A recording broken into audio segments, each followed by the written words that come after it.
ऐकणार आहोत वेद शब्दांचे यांच्या सुरेखोळी. समजून घेणाऱ्या माणसालाच सगळ्यात जास्त गृहीत धरलं जातं. समजून घेणाऱ्या माणसालाच सगळ्यात जास्त गृहीत धरलं जातं, कारण तो प्रत्येक वेळी समोरच्याची चूकही समजून घेतो. कारण तो प्रत्येक वेळी समोरच्याची चूकही समजून घेतो.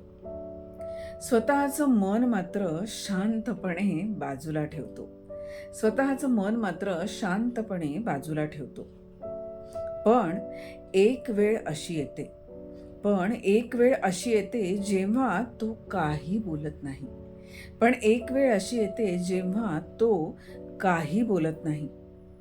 फक्त शांतपणे दूर होतो.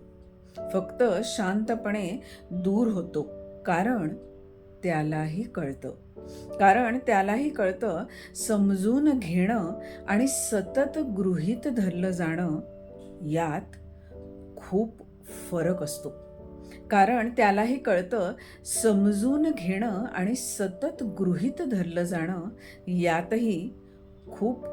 असतो.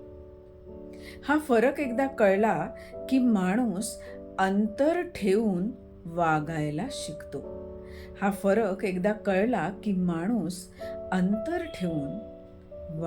शिकतो. काय वाटतं रसिक श्रोते हो? खरोखरच बऱ्याच वेळेला जो माणूस समजून घेत असतो त्याला गृहीत धरलं जातं.